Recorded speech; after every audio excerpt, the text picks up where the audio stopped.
Hello and welcome back to the channel, everyone. And if you're new here, hello, thanks for watching. If you like what you see, please like, comment, subscribe, do all those good things. This is Motor Mike Media, and as always, I'm Motor Mike, and today I'm here with my girlfriend's Dodge Journey SC 2014. The brake light in the dash is flashing occasionally. Some days it doesn't do it at all, but today it did it for a very long time, as well as one of the tires keeps getting low. So let's talk about that and try to fix it. So when you're inside of my girlfriend's car, this is a more modern car. So you can see right here it says low tire pressure, and this is awesome. It will tell you that one tire, 22 PSI, everything else is around 40. Older cars will not do that. You just have to check with a manual gauge. This is actually really convenient because we know that is the tire that has problems. We can physically see it and see it here on the dash. All right, so this is a tire that's low. The dash told us that this was the tire. It's about 22 PSI, which is way low compared to everything else that's around 40. You can physically see that it looks kind of flat, especially compared to the other tires. Now, in older vehicles, you have to do a visual inspection, as well as when you're driving. Hey, if something's a little off, check your tires, especially this time of year where the temperature keeps flexing. It's getting close to winter time, so everything gets really, really low, and about every 10 degrees, you lose 1 to 2 PSI. Fahrenheit, that is. So you have to check your tires. So why is it this low? We don't know. You can physically check the treads. Do you have a screw? Do you have a bolt? I don't see anything. You can get a bottle of soapy water. You can spray it, see if anything bubbles up. So I'm going to check the whole tire. You can check this part, move the tire back a little bit, or move the car itself, and keep inspecting the treads. Check the outside and see, can you hear anything? That's where the soapy water is real helpful, where you can spray and feel that. So I'm gonna check this tire, and if it looks all right, we'll fill it up and just monitor it for a while. All right, this is the sticker. Every vehicle has a sticker like this on the inside door panel. This will tell you lots of information. This one here is telling you about the PSI about the stock tires. So if you have a newer vehicle with stock tires on it, this is the PSI you should probably fill them up to. Okay, so I checked the tire. I don't see anything. There's no screws, no nails, nothing like that. Now, I don't have a bottle of soapy water here. When I go home, I'll double check it with that. That's probably the best way to see what the little tiny leaks could be. But I recommend this.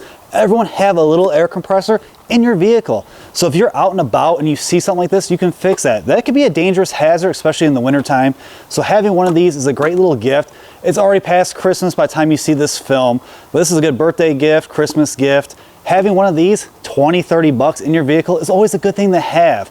I prefer ones a little bit better than this. They have an outlet for not only your charger to use on the go, but a household outlet too, so you can keep one in the garage. But we're gonna fill this up and then check about that brake fluid situation.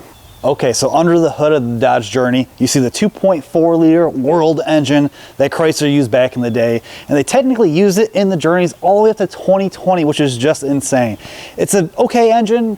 It's kind of slow, especially in this big heavy vehicle. But here, you can see where our brake fluid goes. If you look inside, it is very, very low, which is unfortunate because I paid all that money to get all the brakes redone and they didn't top off the fluid, which is unfortunate, but we have some fluid, so let's top it off. Okay, so I'm old school. I use a funnel. I don't use the Bluetooth funnels.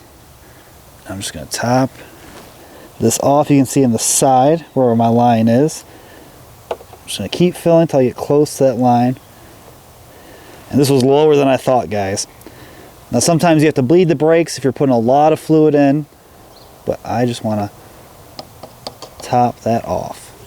And there we go. It's a little above the max line, but it should settle after a few pumps and we should be good to go. Okay, just like that. We saw the tire that was low. We checked it. I didn't see anything that was out of the ordinary. I'm gonna monitor that for a few days just in case, but I filled it up. So now that error is gone off the dash. Everything's about 40 PSI with these tires. Under the hood, saw the brake fluid was low, which is unfortunate. I paid all that money to get the brakes fixed on this vehicle and they didn't top it off. That's one of the things you have to look for when you have someone else do the work for you, but I just topped it off. The light's gone for the brake on the dash, which is awesome. So right now it's just a little bit of maintenance. This car is good to go.